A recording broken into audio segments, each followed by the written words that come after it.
We intentionally placed this last panel before the lunch break because we knew you would, it was a long morning, but it's a topic that's pertinent to the heritage brands, to the contemporary brands, and that's the subject of customer-centric engagement, customization, integrated commerce, and the Phygital space. Leading our discussion is Nathalie Remy from McKinsey. So I lost my page here. We also have Catherine Barba, the founder of PEPS Lab. We have Nicolas Beauchesne, co-founder and managing director of 55. Healey Cypher, co-founder and chief executive officer of Oak. Grégory Pouy, founder and digital strategy director of LaMercatique. And Marc Speichert, global client partner from Google. So thank you all. Thank you. So we have the very difficult task to be the last panel and to be basically the barrier between you and lunchtime. So we'll try to make it as interactive and lively as we can to keep you awake and waiting. As a word of introduction, I think the previous panel, and thank you, Pauline, for the great work there, just explains why we now spend 1 hour to talk about customers. It's because it's the first source of inspiration for the brands, right? So talking about customer centricity for luxury brands is really a must, even though for a long time luxury brands have been more product-centric than consumer-centric. Luxury consumers are mobile, digitally enabled mobile. They are always on, much more than the average population. And actually their needs and expectations towards luxury brands have evolved. So we have a very complex topic to cover, and I would suggest to go around 3 specific themes. The first one is about really consumer engagement and how to touch consumers, activate them, engage them, make them love the brands. Someone used the word love this morning. I think that's the objective. The second topic, we will investigate this Phygital world, right? The full integration of physical and digital, and what actually brands can deliver as online and offline integrated experience. And last but not least, we will also talk about what's actually happening in the stores, in the physical stores, because as we've seen in the polls earlier today, 98% of the people in the room still believe that the store is paramount to create true consumer engagement. But let me start with a question to the entire panel to get the discussion going. So luxury brands have long resisted to digitization, partly because they wanted to protect their heritage and tradition. They wanted to limit their diffusion. They wanted to stay exclusive, and let's say it, for a long time, like Luca Solca showed us today, they didn't need to look at digital, right?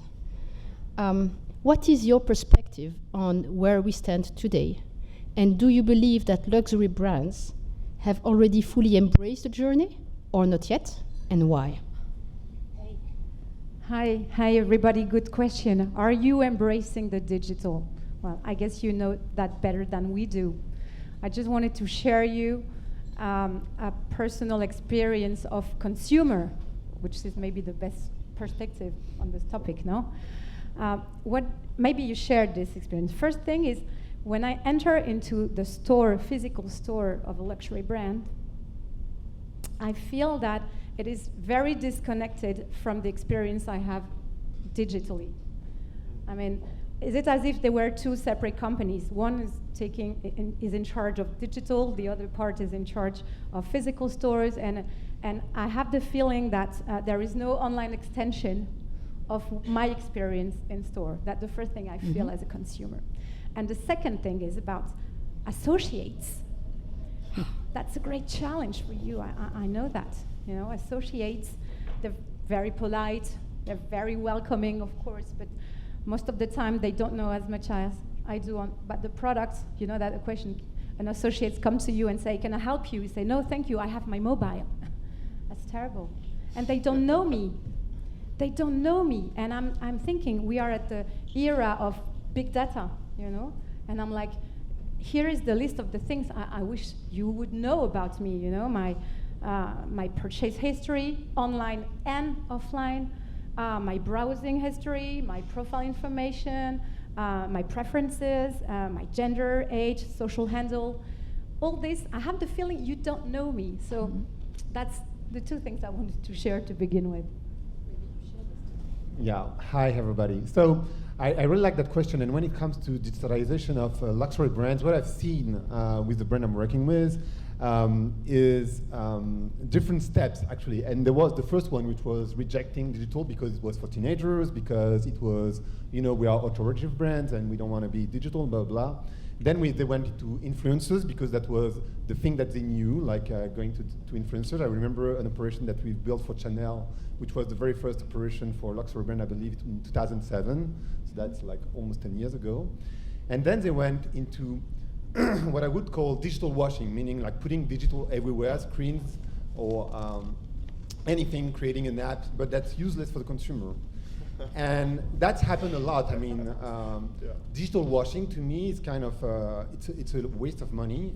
And there are things that you should embrace first, just like as Catherine said, and it takes a lot of cultural changes. So a lot of luxury brands, where they stand right now, is trying to do business as usual with digital. But actually, it's not working that way. You have to change the culture, meaning the organization, and I think Marc's going to talk a little bit about that. It's a profound change. It's not just having a mobile phone or having a website or selling online on mobile or putting screens, and that's not what digital is about. It's a cultural change. Yeah. So building on what you just said, for me, I think what's been in the way for luxury brands in terms of that digitalization quest has been the holistic view of what digital means in terms of how they're organizing themselves. If you think about it, for me, digital is a catalyst for a profound transformation that affects many different areas, right? So it's how you think about creative and content, how you think about media, which is usually where people go first. Catherine talked a little bit about retail and commerce, and then lastly about product and business models. So think about your own organizations, and do you have people that are really touching all the different areas? And when I talk to people, the answer is very often no. You have pockets of strength, pockets of expertise, but very rarely someone that thinks holistically about all the different pieces that I described. I had a lunch a couple of days ago with someone that talked to me about, we want to build a data management platform, and we're very excited about data. And then the first question I asked Bass is like, do you have data people within your teams? And the answer was no. And so for me, you're not going to digitalize the organization if you're not thinking about what is the right organization. And think about what do you have from a digital IT perspective. The IT department that will support you in your technology choices doesn't look like the digital IT department that you had 5 or 10 years ago. So do you feel like you have cutting edge digital IT resources in your organization? And the answer is no. That's something that you should be concerned about. Do you feel like if you have creative services, which I know many of you have internally, are those digital creative internal services really savvy as they think about thinking about creative in the digital world? And if the answer is no, what are the implications in terms of how you staff those teams? So this is just, from my perspective, I guess, what I think has been in the way of an acceleration of your digitalization. And it doesn't mean looking back at some of the panel discussion this morning that you don't continue to do what you've been doing really, really well over, centuries. But it means how you reinvent yourself internally with your own people to try to talk to the new generation. I think that would be my advice. So I had a question for everyone. Who here used their phone as their alarm this morning to wake up? Right? How messed up is that? So the question is, does the word offline even exist anymore? I'm not sure. Everyone's connected. People use their phones on average 150 times a day. That's the average. And so you think about this thing, which I don't know if you guys knew this, when the iPhone 4S came out, it had more computing power than the first space shuttle. This thing's in your pocket all the time, so maybe keep it in some safe places. But this is fundamentally changing how you expect to engage with the physical world. And while only 6% of retail is online, which is why we do you care about it? 75% of commerce is influenced by online, which is crazy. In fact, there's this thing called web rooming, which I'm sure everyone's heard of. You do a bunch of research online, and then you go into the store and you engage with the product. If someone web rooms and then also does something interactive in the store with their mobile phone or touchscreen, the chance they convert is 86%, and the average basket size increase is 40%. So what it means is if you're thinking about individual silos of your organization, like you were saying, if you're thinking about your mobile team, who by the way probably doesn't talk to your visual merchandising team, who doesn't realize there's a separate buyer between the stores and online, that is going to be a disjointed experience for the customer. And that's the problem, because the customer doesn't really care. They don't really care that your mobile team doesn't talk to your store team. They just want to engage with your brand.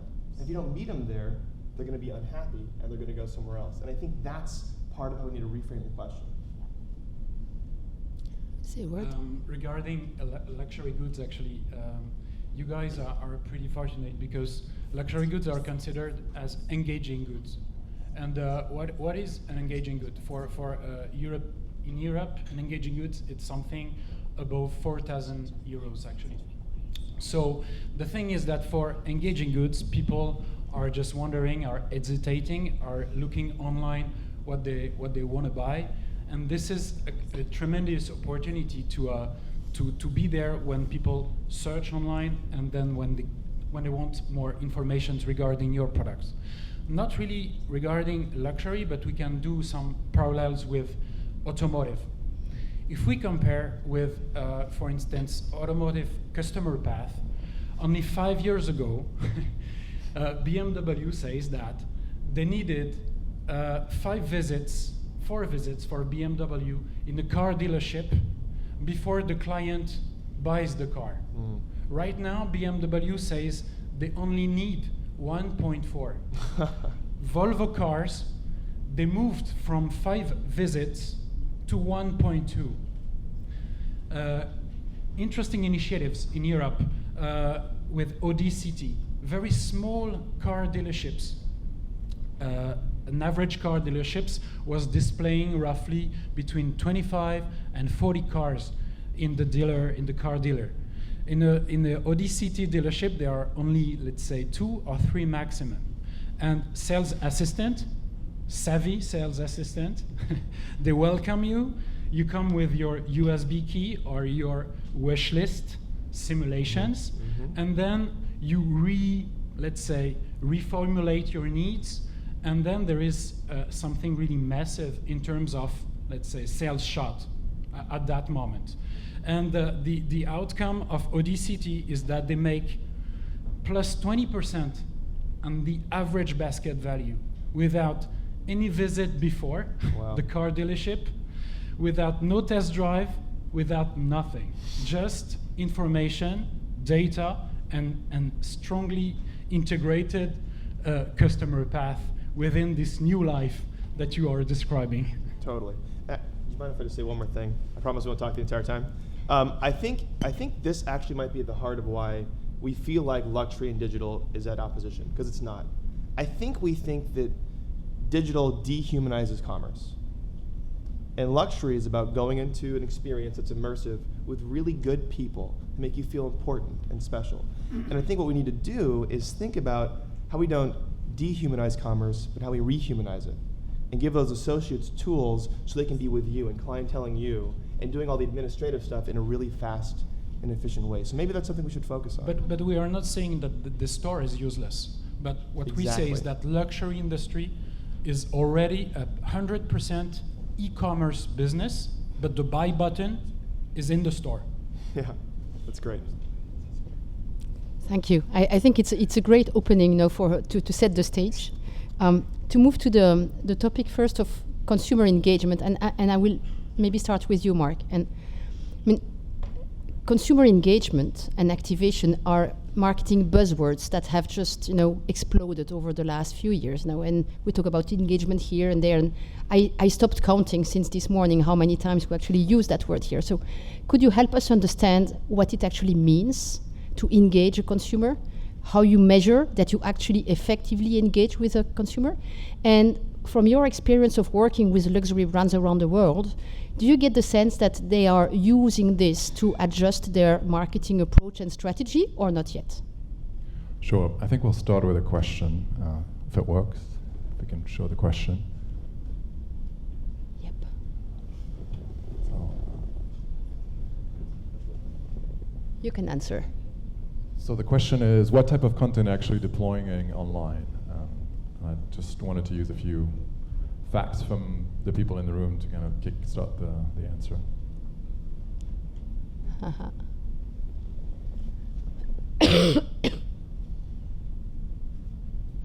Wow, that's good news. Okay, great. So what's interesting when you think about engagement, I Googled engagement, and when you look at what engagement means, it means it's a connection, right? It's one person talking to another and something clicks. And so when you think about what I think is particularly relevant for a luxury brand is this ability to connect and this ability to move away from a push model, which I think has been kind of the historical way of getting a message in front of a consumer, but moving from that push model to a pull model. So based on this, it looks like a lot of you are thinking about creating some of that pull content that takes into consideration what the consumer is actually reacting to, which is great. I guess to kind of go a bit deeper and explaining what I mean by that, think about as a consumer journey. I think McKinsey published a paper a couple of years ago around what the consumer journey looks like, right? And it looks at multiple steps, and it's relatively straightforward, but I think in today's complicated world, straightforward models are often very helpful to try to get into a conversation that drives change. And so the model was all about, you start with awareness, you drive consideration, you move into an evaluation phase. In certain categories like yours, 50% of consumers are actually in some form of evaluation before they actually get into the buying phase, which is what Nicolas was talking about. Now then you go into buy, and then eventually you get into that loyalty loop, and once the consumer is in that loyalty loop, that's the nirvana, and you're super excited about that. So the question is, how do you get them into that loyalty phase? So when I think about engagement and answering your question around how do you measure whether engagement is successful, it's difficult to answer because based on where you are on that path to purchase, the way you measure that engagement is going to be very different, right? So if you think about that awareness consideration phase where you have what we would call at Google that hero content, that might be that very iconic brand driving content, again, that measurement might be around have you driven the awareness of the brand that you are looking for. If you go a bit further down the funnel, if we were at Google we would call help content, would be much more kind of educational content, more product-centric, and again, the way you measure that will look very different. And then lastly, obviously, as you get into that loyalty loop, we have something that at Google we call hub content, which is more episodic content that the consumer comes back to, and it's more of a engaging kind of brand/product mixed kind of experience. And so I'll give you an example on Burberry, I think has done some good things on that front where the hero content is very much focused on kind of telling the story of the brand and leveraging the British kind of heritage of the brand. You'll go into something that's much more educational, but still very much on brand as you go into that educational kind of how-to video content. And then they have what we call this hub series that just talks about upcoming British artists that they come back to. And so the one thought that I wanted to leave with you with all of this is all of this doesn't matter if you don't get the data that comes with all this content, right? Of course, content's going to be amazing to drive brand love. It's going to be great to obviously drive awareness, drive conversion, etc. But I think for you in luxury, the most powerful thing that you should leverage is the data that you generate, right?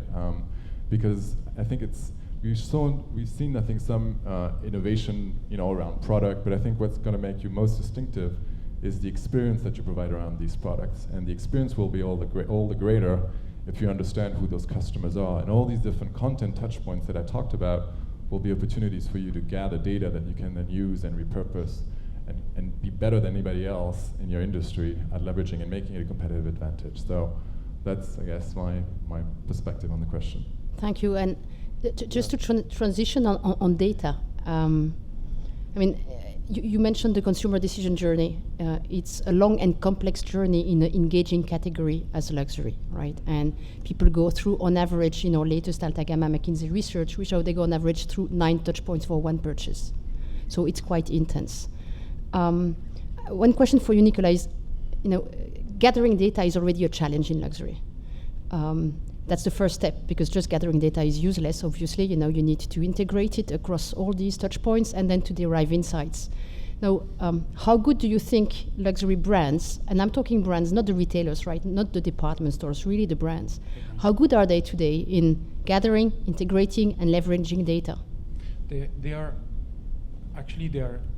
good at tracking, collecting this data. at least Web Analytics, Google Analytics, Adobe Analytics, all that kinds of first-party data. They are quite good at gathering this data. They could then explore, based on data science, these data in order to find new patterns and then new expectations from their customers. But the idea is to is here for an accurate answer. I would say that there are, of course, different luxuries. This morning you were talking about absolute, aspirational, and accessible luxuries. So different patterns beyond that. And I would say that we can observe very different patterns from, let's say, watches and jewelry, engaging good, again, where people are preparing the visit and the buy button, again, in the store, in the physical store. Fashion and accessories focus will be strongly put on e-commerce growth, conversion rate, repeat purchase, loyalty programs, all that kind of things. And then, let's say a third bucket would be made of perfumes and cosmetic, beauty, and then wines and spirits. So all the brands that are not directly operating their distribution. They are relying on large retailers. And for them, data is the mean to get access to their customers. L'Oréal, if we take Jean-Paul Agon, the strategic plan for 2020, he says that today, in 2015, you know that better than myself, they got 1 billion customers. They want to have an extra billion customers, so 2 billion customers in 2020.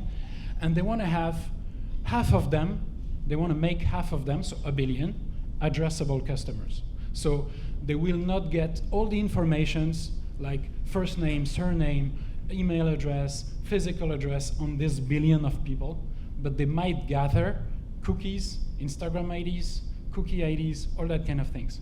And these are that kind of things that these categories are looking for. And I would say this is totally different from what Alain Bernard was saying about whispering to the Van Cleef customers. They are not whispering. They're engaging with relevant creative, but they are not whispering. Watches and jewelry, you're whispering. Okay. What I'd also say, are you going to keep going through? No. Oh, sorry. Is I think there's also a myth out there about data being superior online. I think the data in stores is actually significantly better. It's just that we collect it online. It's instrumented. But online is a series of binaries, ones and zeros, blacks and whites. The physical store is all the shades of gray that are truly interesting. So as an example, obviously I'm founder of a new company called Oak. We launched these interactive fitting rooms with Ralph Lauren on 55th and 5th. And the data we have from it is absolutely mind-blowing. The fact that in the physical store now, I know everything that's happening in the fitting room. The session duration, how long do they spend in there? How many items do they bring in there? What's the conversion per fitting room? What's the conversion per item? So maybe certain jackets go in, everyone buys it every time. Certain jackets go in, oh man, fit must not be right. They're always going a big size. Oh, they're always going another shade of gray lighter. All that sort of data is incredible. And what it lets you do is maintain service levels as well. So let's say I know now, as an example, what the fulfillment interval is. How long from when someone makes a request to when it enters a fitting room. I can standardize that across the entire world. If someone makes a request, make sure it's there within 2.5 minutes, because luxury is about never waiting. Stuff like that is so interesting. And maybe building on it, I feel like very often there are lots of very theoretical kind of discussion about data, and I think people make it maybe a bit more complicated than it actually is, and I would encourage you to be very pragmatic in terms of how you approach it. You know, it just starts with, what data do you have? Can you actually tell me, like, very concretely, like, what is the data pool that you have, and what's the valuable data and the data that's not too valuable for you? And then once you're clear on the valuable data, how do you get more of it? I mean, I'm oversimplifying it, but I think it all starts, you know, we do that with Google, you can do it with others, you know, McKinsey, whatever. We do data tours, and what it means is you just sit with a client and we just ask them what are all the different data sources that you have, and what are the connections between the different data areas that make sense for you, that will drive value for your business, right? And then you're like, what's the ambition, similar to, I guess, what L'Oréal wants to do? What's the ambition in terms of where you want to get and how you link that back to a business objective in terms of scaling that? consumer base to the next level, and then how do you track how you're doing against it? You know? Yeah, one of the important usage of data, and actually a bit, I would say, primitive usage of data, is to just understand what consumers want, right?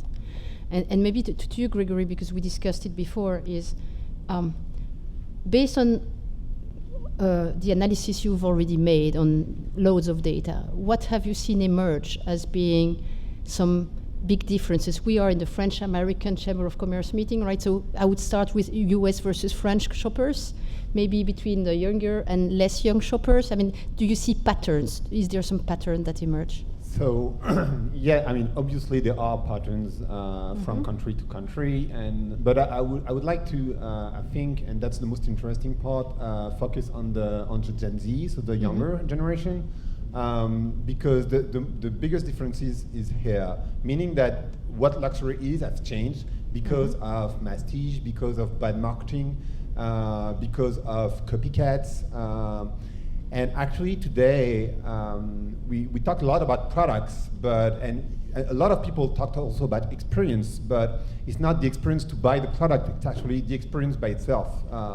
And I think that what luxury should be, and what you see, there was this study from Google and Nelly Roddy last week, I think, which says, they asked Gen Z, so what luxury brands do inspire you? And the answer was none. And when they were asked, so what is your luxury for you? Then they answered travel.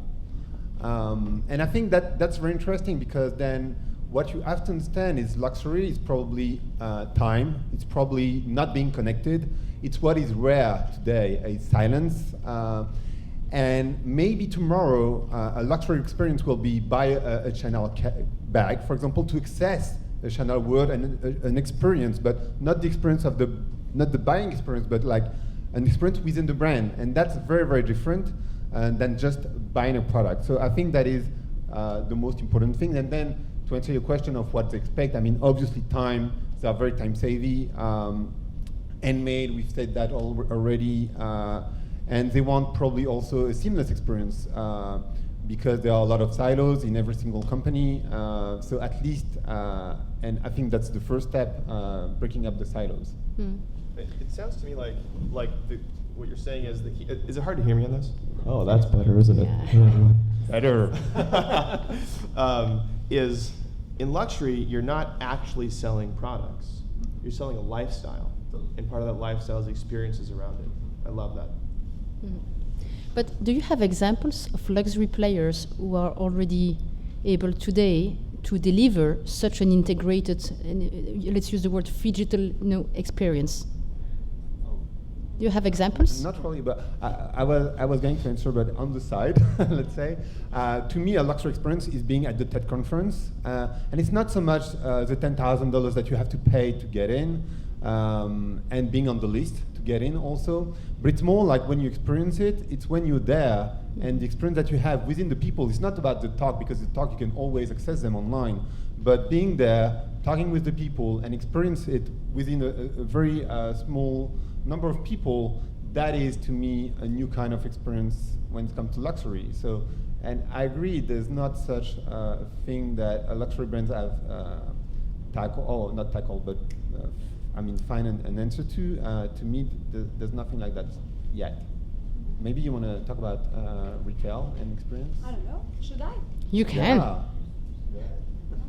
it's interesting. When I listen to what you're saying, I realize something very important, is that finally a store is not a channel. A physical store is not a channel. It's a place where you can collect data about on your consumers. That's really the main mission, maybe, I would say. That's where to say so. Main mission will be, I can use tremendous amount of tools, like reviews in stores. Have you seen what Amazon in Seattle in its first physical store is doing? You got reviews exactly just as you have online. Sometimes in some stores you have augmented shelves. You've seen that. What's the name of the candy store in New York? Dylan's candy store. When you pick up something and then you gotta a video telling things about the product, you know, so you can track everything your customer is doing in the store with those digital tools. So your store is not a channel, it is a place where you gather information, and I also understand that it is a lifestyle center. That's really what I expect, you know. I speak with many of you and many brands, and everybody's like, what is the purpose of my store now that the internet is here? Is it transaction? No, of course not. And we are all thinking of experience, but concretely, what does it mean? I don't know if you were in January at the NRF Retail Big Show in New York, but I have in mind this very interesting slide. The only thing I have in mind from this show, actually. No, but it's important. It was one slide divided into 4 parts, and the question was, what is the mission of a physical store? There were 4 verbs. One was buying, then dining, learning, and playing. Remember, and that's really interesting. It means that buying, the transactional part of it, is only 25% of what I want when I go into a store. The rest is treat me as a friend, make me feel like I'm home, make me learn, share, feel, vibrate. I don't know. And this is, I don't know, when I say that, is there a single store that you have in mind and you say, yeah, that's exactly what I felt when I went to a store? Yeah, I have no example in the luxury industry, but I remember there is a store in New York called Little Bits. Have you heard of Little Bits? I love that brand. It's a woman entrepreneur, a great woman, Aya Abder, who created that brand. It's a sort of electronic Lego, you know, for kids. You invent, they want to make an inventor out of every kid. And you should go to see 3 things: the application, the website, and the store. The store was a pop-up store, I guess. Maybe it's not open anymore. It's on West Broadway. The store, the purpose of the store is only to gather people and to organize workshops. You know, that's a place where I go, I gather with people, I learn, I share, and that's the mission of the store. You don't go to the store to buy. I have in mind another example. It's in Portland, Oregon. Have you been there? There is this incredible bookstore, Powell's. At the era of Amazon, they're doing very well. And you know why? Because they are providing exceptional reviews written by, I remember this, the Ale with Kids book. It was written by little kids. Oh, I think this book is really nice because this and that. Wow, I thought I had that feeling that, yeah, I was online in store. And they're organizing very regularly meetings with entrepreneurs. So what you probably do in your stores. Bring me to your store for something else than for buying. Yeah. Totally. I think, you know, there's a wonderful book, which if you haven't read it, you should definitely do it in your life. It's How to Win Friends and Influence People by Dale Carnegie. Has everyone read this at this point? No? What's the name again? How to Win Friends and Influence People. It's written in the 20s. Anyway, point is that he says everyone has one core need, and I think this is especially true in luxury. They just want to feel important. And a good way to make this happen is to bridge all the navigational data provided by Google or others through the boutique. And the boutique appointment, inspired by what we are doing in the automotive industry, is something like such an opportunity for brands like you have. And we can see 3 benefits, actually. The first one is I will book a booking appointment, then I'm sure that the product will be available because you guys are working with scarcity. The second point is that staff will be available. 35%, as Elsa said this morning, 35% of this business is travel business. So staff will be available speaking my language. I'm Chinese, but I'm visiting Madison Avenue boutique, so I'm just 100% sure that people will speak Cantonese or Mandarin. And then the third benefit is that this is something crucial for the sales assistant to better know me. He will have, in the meantime, the match between the CRM database of your brand. Just saying that, do you know already this customer or not? Is it a super new customer, bridal opportunity?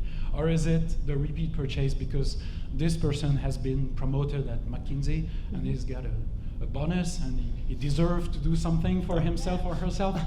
So, and then you will self-gratification. And then you will be able to make your staff preparing the perfect tray.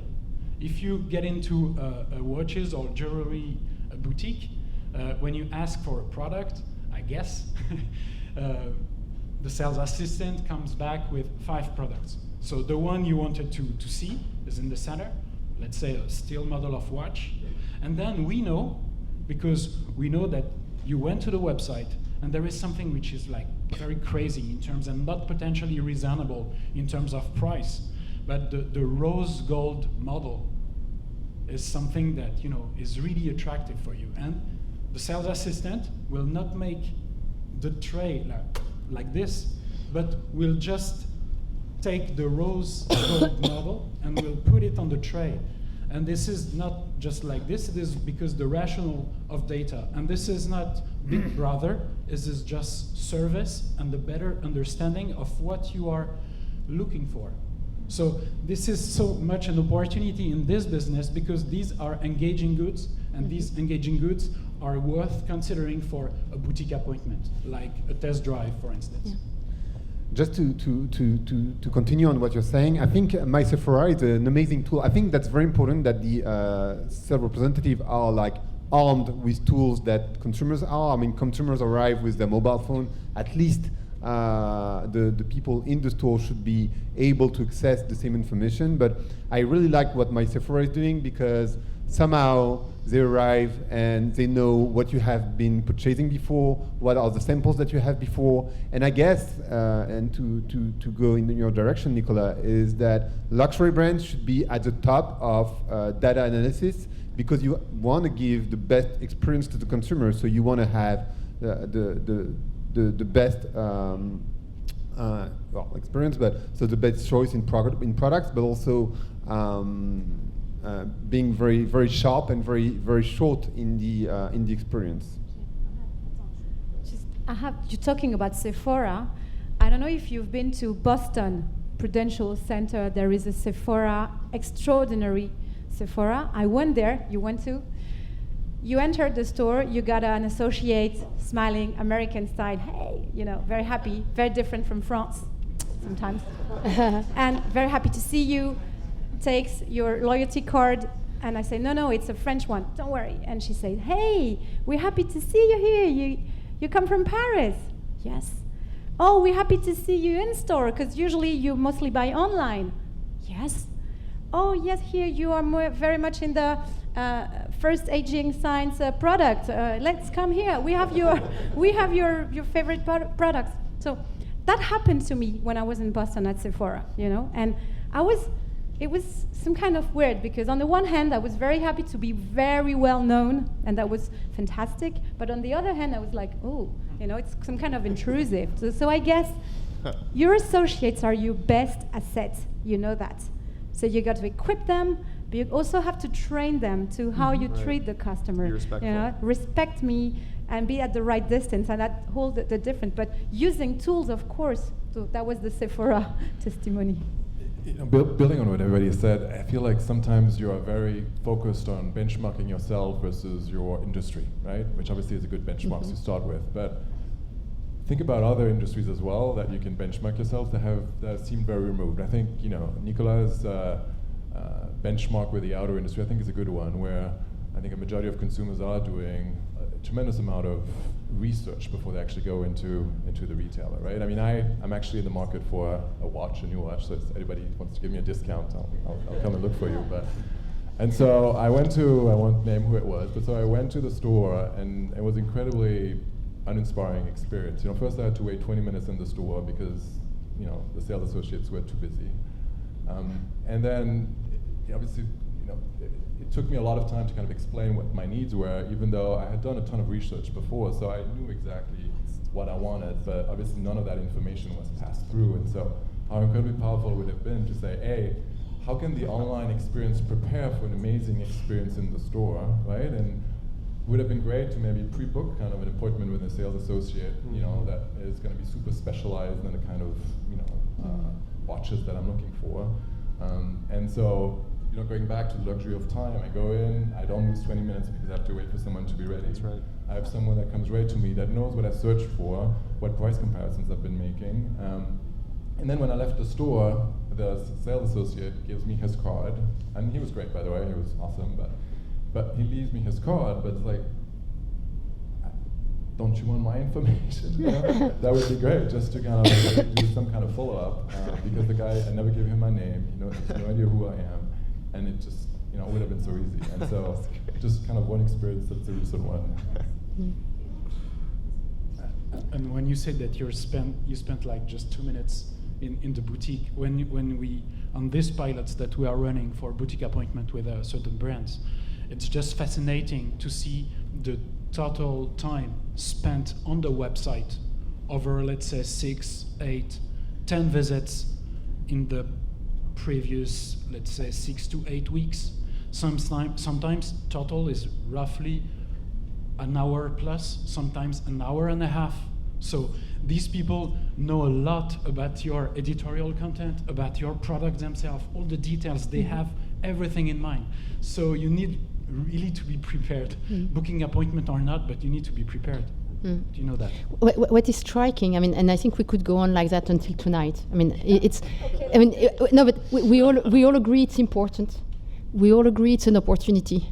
We all agree there are good examples outside of luxury. So why is it that luxury brands are not yet able to leverage technology and innovation to deliver enhanced experience?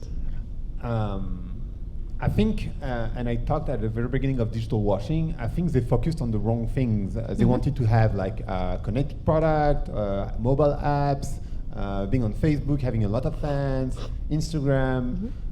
It's not that Instagram is bad, it's just that all mobile apps are bad, it's just that they focus on the bad things instead of the real core things, and I think data is part of the core things that they should focus on. And digital is not, when you take an Uber, the Uber, it's a car, there's no screen, there's nothing, it's just a car. It's just the service, and through the app, it's an amazing experience. But it's not like a digital car. And with luxury, it's pretty much the same. You don't have to put screens everywhere, all these things. I've seen brands like Krug, I know Dom Perignon is in the room, but Krug who spent a lot of money to develop an app with the code that you have behind the bottle, and I talked with the president, I was like, but who's going to do that? Nobody is going to do that. But she wanted an app because she understood that world is going mobile, so she needed an app. But sometimes, brands, and especially with Facebook AMP coming, and the artificial intelligence and the messaging apps, they would not need apps anymore. What you want to have is an experience within WhatsApp or Messenger or Google Plus or Skype to go Microsoft, but not like a brand app. To answer your question, I think I look at you and I see many beautiful brands. You're selling such beautiful products that I think we would do the same if we were working in the luxury industry. We would think that our job is to manage product and not to manage consumers. But that's the shift we have to operate, is really to become aware of the fact that our mission, our core business today is to manage consumers, to be consumers obsessed, just as Google is, just as Apple is, just like Facebook, Amazon are. That's what's complicated. But what is difficult for you is you're such beautiful product. So that's the shift, I think. I think one of the biggest challenges is knowing where to start. Because it's so easy to fall into the trap, especially in retail, of like, what's the shiny new thing? So everyone right now, what is everyone going to ask about? What about virtual reality? What if you walk into the store, you put some goggles on? That's a stupid, stupid idea.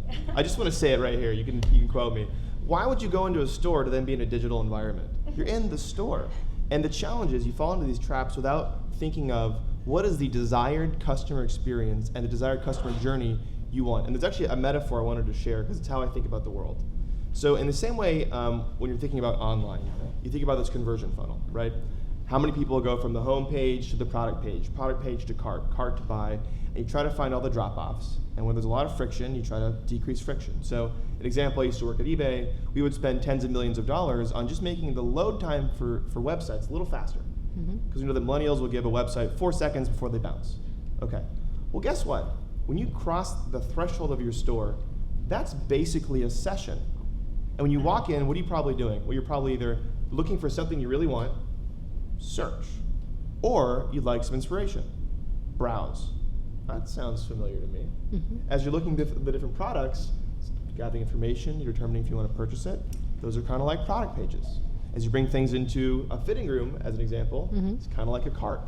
And checkout's checkout. And there's all these numbers behind it. So as an example, if a line's over 7 minutes long, 79% of people will abandon. Brutal. If you see a product you like on a shelf, but the size you want isn't in front of you at that moment, 65% of customers will not ask for help. Man, you're leaving money on the table. Get someone in a fitting room, obviously I'm focused on this, but 2/3 chance you buy. So how do you find those moments and figure out how to introduce technology in a way where it's not about the tech, it's about the customer. It's about that experience that you think is on brand, and it could be totally analog. It could have nothing to do with screens, but it's always about asking that same question. What problem is this solving?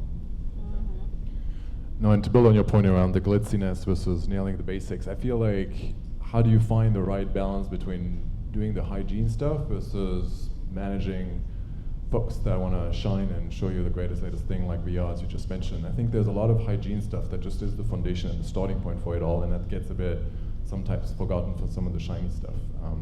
Just to give you an example, you have the luxury of being direct to consumer in most of your brands, right? So you have actually much more data than many other industries.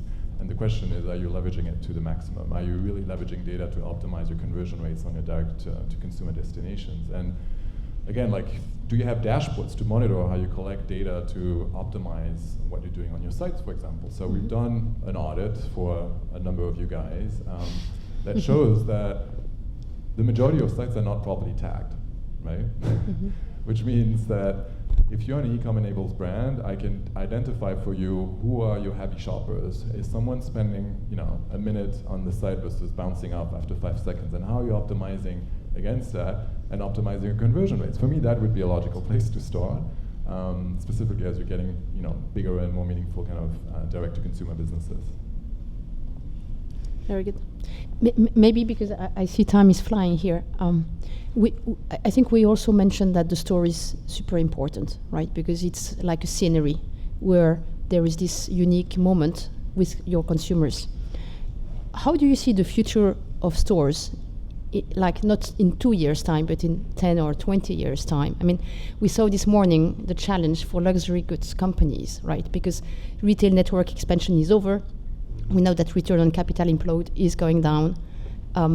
Could you see a world with very different stores, like the OD example that you mentioned?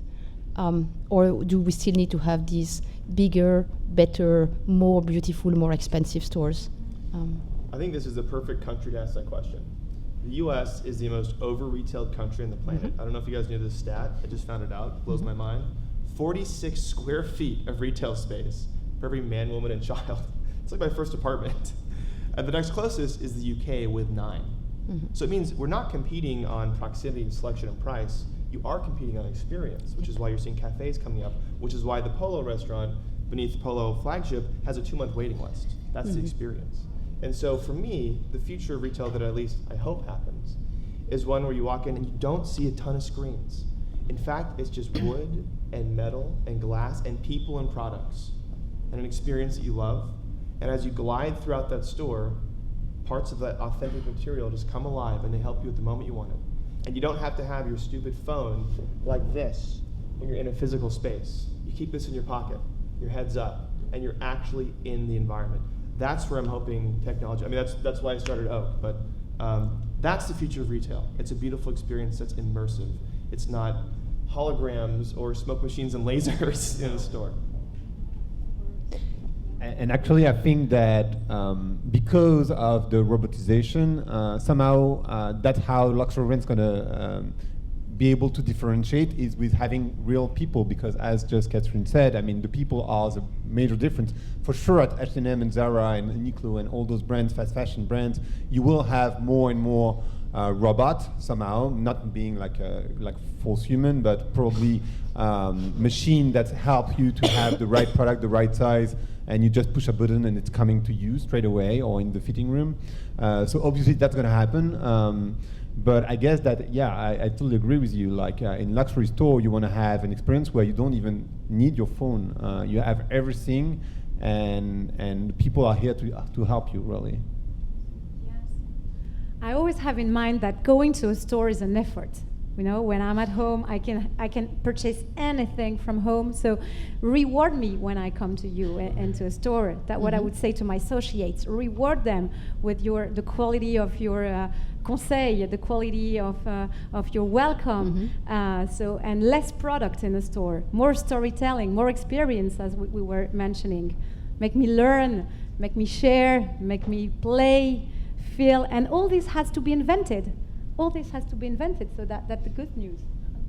Just to add, because we were talking about engagement, and you talked a lot about brand content, but what you want to have is user-generated content. When we talk about engagement, the best engagement is probably when you have consumers sharing, and I'm just talking about that because you talked about experience, but when you share the experience that you have in store, whether it's online or with your friends, that is the real engagement that you want to have.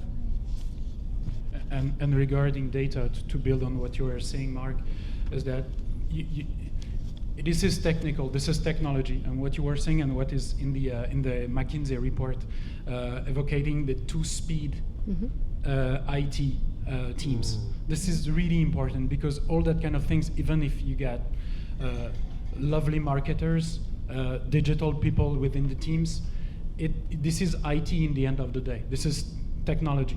And you need to potentially split your teams, your IT teams, into agile teams, and then, let's say, old school and what is necessary to deliver regarding SAP, blah, blah, blah, developments. But because this is part of the business, so you will not forgive SAP tomorrow morning. But you need to be like a two-speed technology team in order to deliver all these projects that are, in the end of the day, a bridge between technology and the brand. Thank you. So I mean, this is I will go on over lunch with you guys, but so I think the challenge is there, right? The opportunity is there, but the challenge is there. And maybe as a final word, one question to the room, and actually it's going to be useful. Just one question for one word each of you. You know, in your view, what is today the biggest barrier for luxury brands to accelerate on the path that we just described of digitization? So let's see what comes out. If you can put the last question. So that's the combination of technology and analog. But it's gonna come soon. Or not. You have it? Okay, so no, it's the word cloud. So basically it's, you know, in your mind, what's the one word that is just preventing luxury brands from accelerating? One word to the room. So we see the... You have one word. You can type one word. You can. On your iPad. You don't have it? No? It's the last one. Okay, no worries. Just think it loudly. Aha. One word. Can you repeat the question? Okay, one last time. So what's in your mind, the biggest barrier for luxury brands to accelerate on their path to customer centricity and digitization? Wow. Poverty? Oh my God. This is getting intense. Can we play? Yeah. Okay.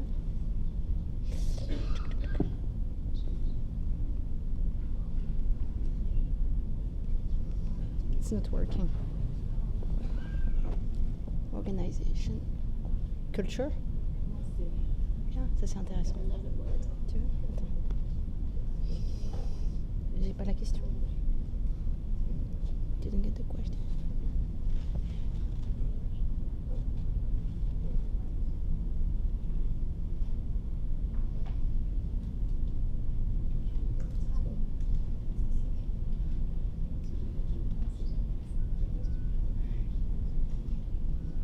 Okay. I will let all of you continue to input, but I think one thing that strikes me when looking at these names, these words, is that we have organization, we had culture, I mean, we have soft elements, people-related elements, and we've just spent the last 5 minutes saying it's all about technology and IT and data, but in the end, the challenge is not so much in that area, it's really on the soft side and on the people side. So I think it's super interesting. Which word is missing, Catherine?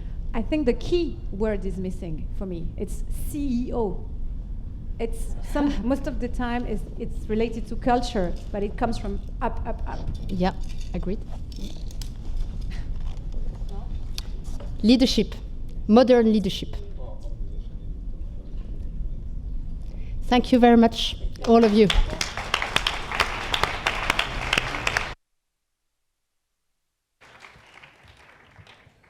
So quick word for the gentleman who can't see me. You left your glasses in the men's room, so please come and find them. Next, we have come to one of the more challenging logistical aspects of our event, which is our lunch period. So I invite all of you to visit the lunch buffet. While you're there, please visit our friends Baptiste Martin and Laurent Charrier from IWD to check out their very innovative virtual reality app. And come back here as quickly as possible and find your seats so we can get started with our lunchtime keynote speaker. Thank you so much.